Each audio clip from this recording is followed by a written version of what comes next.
Assalamualaikum warahmatullahi wabarakatuh. Alhamdulillahirabbil alamin wassalatu wassalamu ala asyrafil anbiya'i wal mursalin wa ala alihi wa sahbihi ajma'in. Alhamdulillah, sekali lagi kita dapat bertemu pada pagi ini. Alhamdulillah, daripada Bandar Seri Begawan.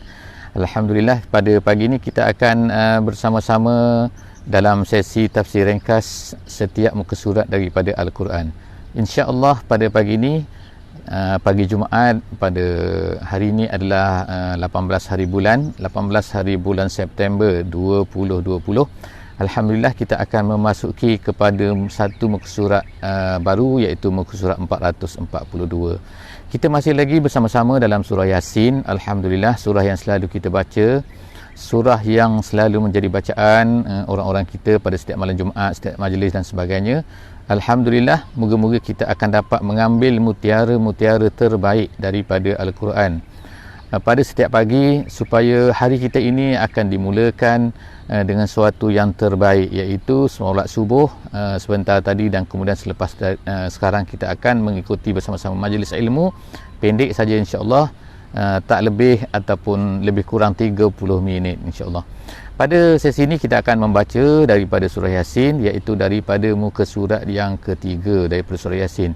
Kalau sebelum daripada ni kita dah baca muka surat pertama, muka surat yang ketiga, dan insya-Allah selepas daripada ni kita akan ada hanya 3 muka surat saja lagi selepas daripada ni, daripada surah Yasin. Kita akan tamat surah Yasin, dan alhamdulillah saya bersyukur juga kerana kita telah hampir dapat memasuki hampir 100 muka surat 100 muka surat daripada Al-Quran sejak daripada kita mulakan pada lebih kurang 3-4 bulan yang lepas.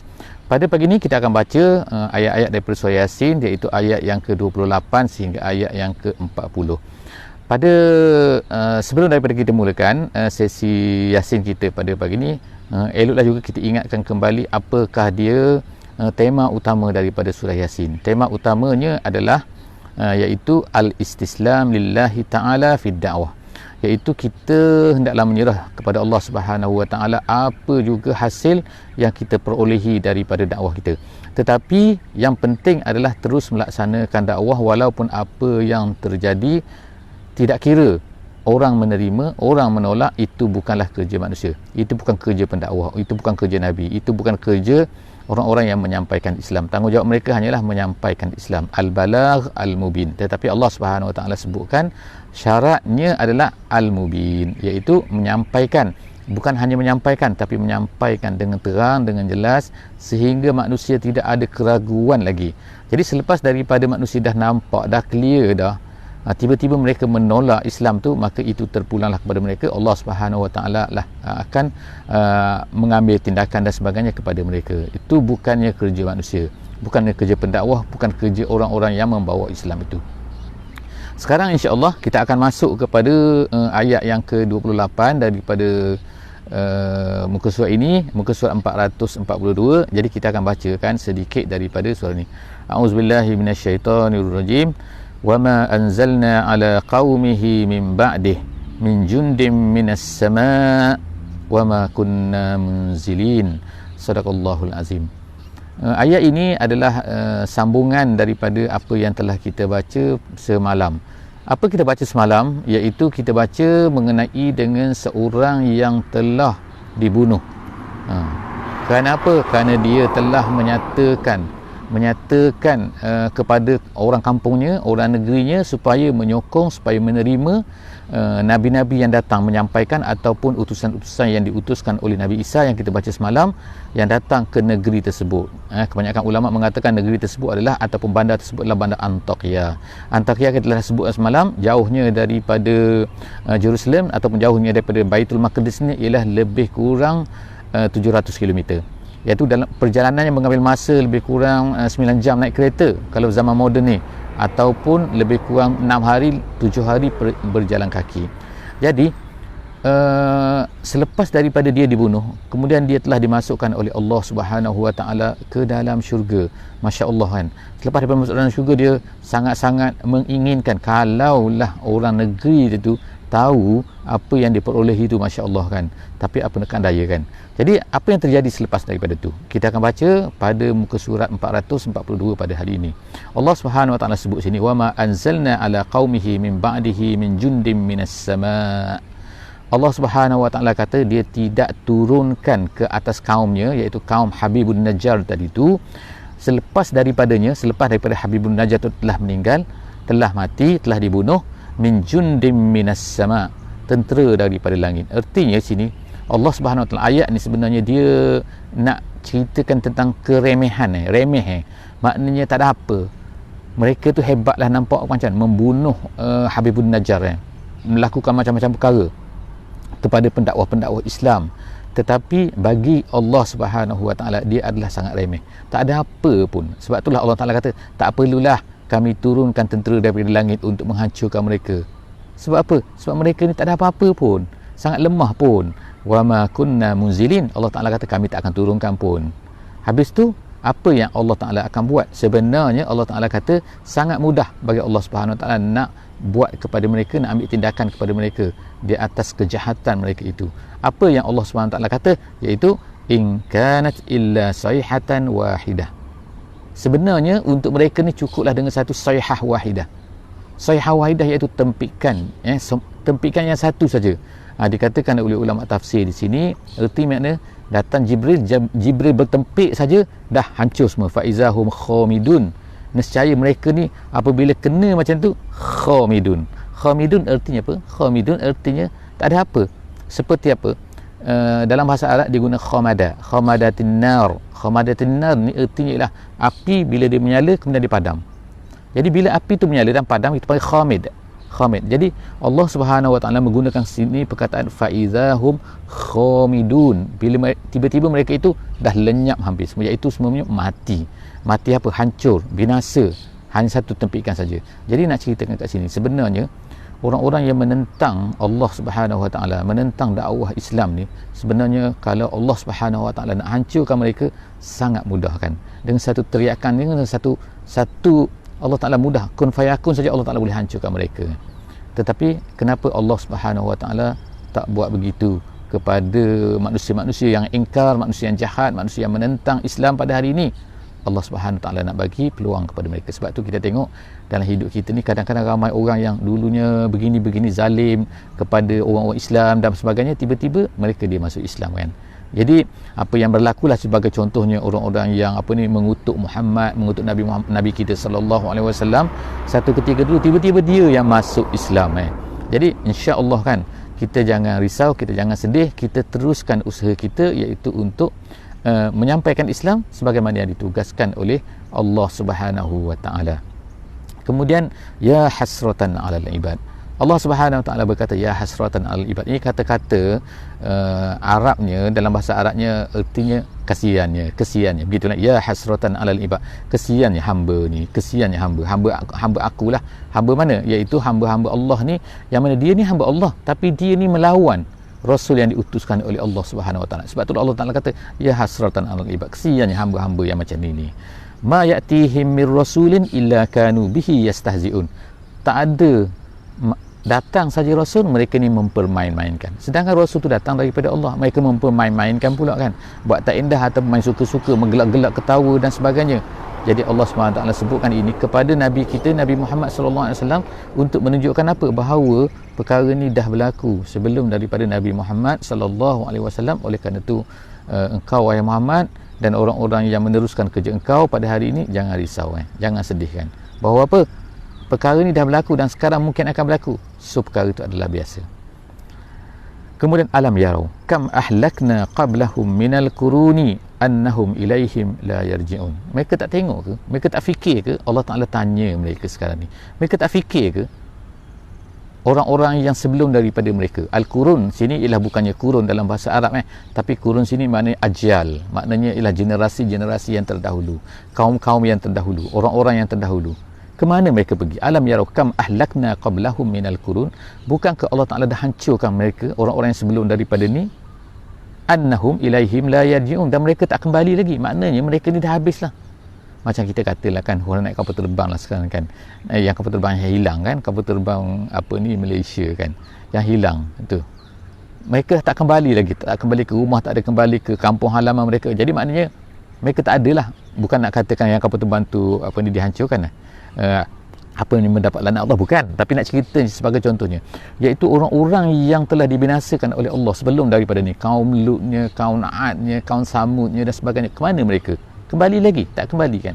Jadi begitu juga orang-orang yang mati, orang-orang yang mati daripada golongan-golongan tu, daripada golongan Quraisy tu, ke mana mereka yang dah mati tu, yang di hadapan Nabi SAW kan, mereka dah mati sebelum ni, sekarang tak ada kan, mana kembali lagi? Kembali tak ada kan? Jadi artinya mereka ini pergi ke mana sebenarnya? Mereka ini pergi kepada Allah Subhanahu wa taala. Jadi Allah Subhanahu wa taala sebut ni, wa in kullun lamma jami'un ladaina muhdarun. Allah Taala sebutkan sini wa in di sini ialah, in di sini artinya ialah tidak, kata. Tidak adalah in kullun. Lamma ni ada dalam bahasa Arabnya artinya boleh jadi makna macam-macam tetapi makna lamma di sini ialah maknanya illa. Jadi in kullun lamma jami'ul ladaina muhdarun artinya lah tidak adalah mereka semua itu, lamma melainkan jami'ul ladaina, mereka semua itu kepada kami, muhdarun dibawa kepada Allah Subhanahu wa taala untuk dihisap oleh Allah Subhanahu wa taala. Maknanya mereka ni tak kembali pergi ke mana? Mereka itu dibawa ke berjumpa dengan Allah Subhanahu wa taala, dibawa menghadap Allah Subhanahu wa taala untuk dihisap. Jadi artinya mereka ni sepatutnya kena sedarkan bahawa kalau mereka ni mati selepas daripada ni, ke mana mereka akan pergi? Mereka akan dibawa menghadap Allah Subhanahu wa taala, muhdarun. Mereka muhdarun ini kita sebutkan sebelum daripada ni, iaitu satu perkataan yang bukan mereka yang nak pergi, tapi mereka itu diheret datang. Itu muhdarun, muhtar Kemudian daripada hadara kalau hadir tu maknanya orang tu hadir sendiri, tapi bila muhdar ni mereka dihadirkan. Wa ayatul lahumul ardul maitatu ahyainaha wa akhrajna minha habban faminhu ya'kulun. Kemudian Allah Subhanahu wa taala sebutkan selepas daripada tu, iaitu tentang sifat tanda-tanda lagi, ayah, yakni wa ayatul lahum. Allah Taala mula menyebutkan dalam surah ayat 33 ni tentang tanda-tanda kekuasaan Allah Subhanahu wa taala, tanda-tanda wahdaniyah Allah Subhanahu wa taala, tanda-tanda kehebatan Allah Subhanahu wa taala. Apa dia? Ayahnya wa ayatul lahum, sepatutnya menjadi tanda kepada mereka. Apa tanda kepada mereka tu? Iaitu Allah Subhanahu wa taala sebut kat sini wa ayatul lahum, tanda untuk mereka al-ardu. Yang pertama sekali ialah al-ardul maitah. Al-ardul maitah ni artinya apa? Iaitu bumi yang mati. Al-ardul maitah, bumi yang mati, ahyainaha, dan kemudian kami hidupkan dia. Kita tengokkan bumi mati, padang pasir, tak ada apa-apa tumbuhan sebagai contohnya, ataupun ada tumbuhan tapi tumbuhan yang tidak boleh dimakan. Kemudian wa akhrajna minha habban, kemudian kami tumbuhkan, keluarkan daripada bumi yang mati itu, tiba-tiba mati kan, kita tengok bumi itu mati, tiba-tiba Allah Ta'ala keluarkan habban. Habban ni artinya ialah biji-bijian. Termasuk dalam habban ialah semua benda. Semua benda tu maksudnya ialah semua benda yang dimakan, yang menjadi makanan ruji kepada manusia. Kalau kita di Nusantara ni kita makan nasi. So beras tu sebenarnya adalah habban.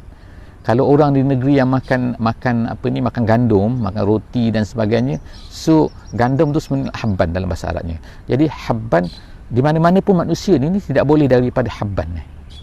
Kita tengok itu apa yang Allah Taala sebut ni, maknanya manusia ni tak boleh makan pil, tak boleh makan daging saja. Memanglah kalau ada orang nak diet tu kan, tapi itu bukanlah untuk semua orang kan. Untuk sebahagian daripada orang saja mungkin dia diet, tapi majoriti manusia, lumrahnya manusia ni akan memakan habban di mana saja mereka berada, sama ada jagung ke, sama ada bali ke, sama ada skoi ke, nama ada nasi ke dan sebagainya. Jadi daripada mana? Cuba kita fikirkan. Asal kalau kita kata alah manusia lah yang menanam, tapi yang sebelum daripada tanam tu dulu-dulu ni datang daripada mana? Masalahnya kan. Jadi kemudian kita tengok pula kan, yang apa ni, bila manusia ni dia menanam satu biji benih, biasanya satu biji saja kan, satu biji padi dia akan menumbuhkan sebagaimana Allah Ta'ala sebutkan dalam Quran, iaitu dia akan menumbuhkan sebanyak lebih kurang berapa? 700 biji. Daripada satu dia 700 biji. Daripada mana 700 biji ni datang? 699 lagi ni datang daripada mana? Itulah makna Allah Ta'ala kata akhrajna.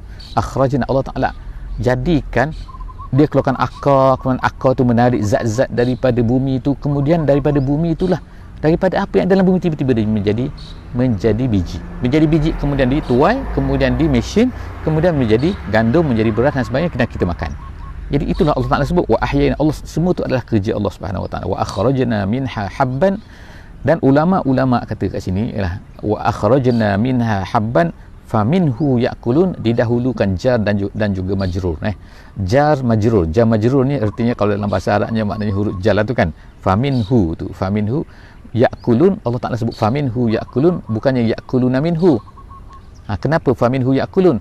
Dikatakan ulama tafsir sebagaimana disebutkan oleh Syekh Tontawi mengenai ayat ini, dia kata ialah kerana ianya adalah menjadi makanan ruji kepada seluruh manusia yang ada di atas dunia ini. Sebab itulah didahulukan minhu ya'kulun.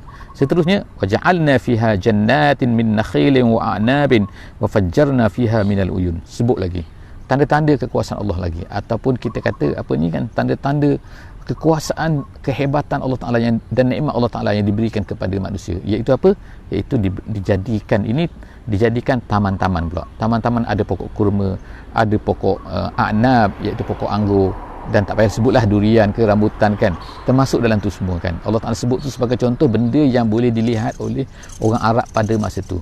Jadi mereka semua melihat benda ni, kemudian Allah Ta'ala kata wa fajjarna fiha minal uyun, daripada laut itu fajjar tu macam menyembur keluarkan air daripada bumi itu pula kan. Macam mana air boleh keluar daripada bumi kan, sehingga manusia ni boleh bertani? Kalau tak ada air, macam mana nak bertani, nak bertanam?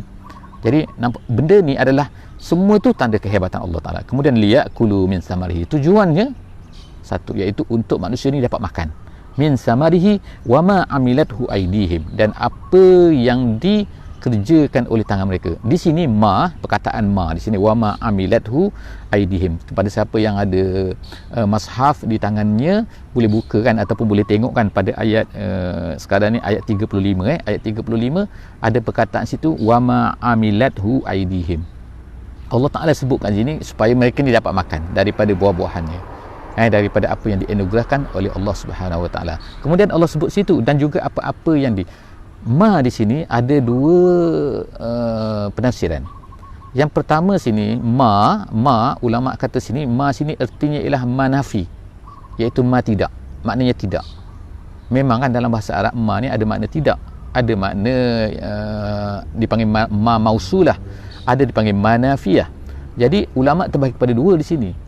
Yang pertama mengatakan di sini ialah manafiyah. Manafiyah artinya supaya mereka dapat makan daripada buah-buahannya, dan sedangkan tangan mereka wama amilathu aydihim, benda-benda ni sebenarnya bukan hasil daripada tangan mereka.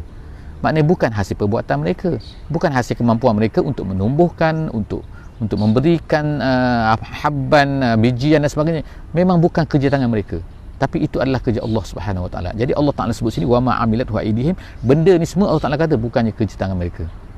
Itu makna yang pertama. Jadi kalau dah dia tu datang daripada Allah, hasil anugerah Allah Subhanahu Wa Ta'ala, dan bukan kerana tangan mereka, maka sepatutnya lah mereka ni afala yashkurun, kenapa mereka ni tidak bersyukur? Itu makna yang pertama. Makna yang kedua, situ ialah mausulah. Dalam erti kata ialah apa? Iaitu ada buah-buah tu yang direct dapat dimakan oleh manusia, dan ada benda-benda tu perlu diusahakan, diubah oleh manusia. Wa ma amilathu aydihim artinya apa-apa yang diubah oleh manusia. Ialah kan daripada gandum diproses jadi kuih. Jadi bila kita tengok kek tu kan, tak kira lah kan roti canai ke goreng pisang ke kan, semua tu kadang-kadang daripada gandum tapi diproses. Ada spaghetti dan sebagainya, tapi dia tu telah diproses. Itu awam ma amilathu aydihim. Jadi ada dua makna lah di situ kan, supaya bila kita baca ni, masya-Allah kan, kita tengok dua-dua tu adalah betul. Kemudian subhanallazi khalaqal azwaja kullaha, Allah Ta'ala sebut pula tentang azwaj. Azwaj artinya adalah apa ni,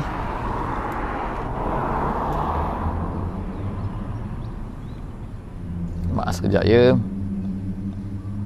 Okey, azwaj ni artinya adalah apa ni, berpasang-pasangan. Jadi Allah Subhanahu Wa Taala sebut di sini, iaitu apa? Disebutkan di sini, dia kata subhanallazi, maha suci Allah. Adalah ulama-ulama bahasa Arab berbincang tentang isu ni kan. Sekejap ya.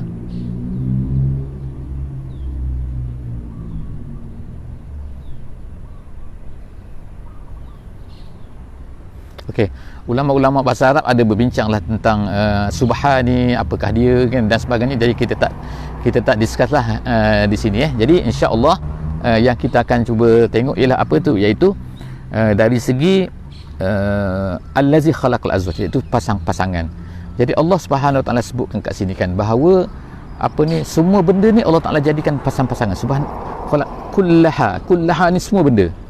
Sama ada manusia faham, manusia nampak, manusia boleh kaji dan sebagainya, ataupun tak boleh kaji, tapi semua benda tu Allah Ta'ala sebut dia telah menjadikan berpasang-pasang. Mimma tumbitul ard, daripada yang pertama, daripada apa yang ditumbuhkan oleh muka bumi. Kalau manusia dulu, manusia tak tahu pun bahawa sebenarnya rupanya pokok ni dia kena bercantung, ada jantan, ada betina. Pokok pun ada jantan dan betina kan. Sebab itulah ada kita kata pusat-pusat perkahwinan kan untuk pokok-pokok. Seperti kalau di Malaysia ni ada mardi kan. Mardi tu tempat kahwin kan tu. Dikahwin pokok dipanggil kan. Dia akan ada jantan, ada betina, dikahwin barulah dia boleh berbuah. Kalau tak, dia tak keluar buah kan. Seterusnya ialah Allah Subhanahu Wa Taala sebutkan, iaitu apa? Wa min anfusihim, kamu juga. Itu kan kamu ni ada lelaki, ada perempuan kan. Dan kemudian selepas daripada tu wa mimma la ya'lamun, dan juga apa yang mereka tak tahu, yang manusia ni tak tahu. Jadi rupanya banyak lagi benda-benda yang kita tak tahu kan, tetapi sebenarnya adalah kita kata apa ni? Kita kata dia ni adalah ada pasang-pasangan je. Kemudian seterusnya wa ayatul lahum, ayat lagi, tanda lagi, iaitu tanda apa? Wa ayatul lahumul lailu naslaku minhun nahar. Iaitu Allah Subhanahu Wa Taala sebut sini, dan tanda bagi mereka lagi malam.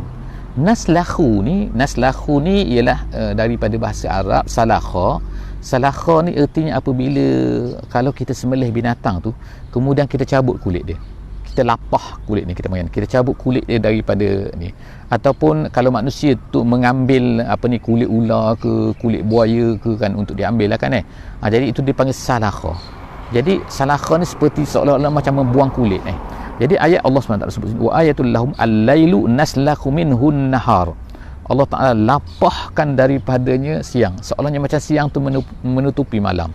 Sebenarnya gelap, sekarang ni cerah kan, tapi asalnya ialah gelap. Jadi siang hari ni dia datang menempel kat situ, akhirnya dia jadi cerah dunia ni. Kemudian Allah Ta'ala buang siang tu, dia jadi malam, jadi kembali semula kepada malam.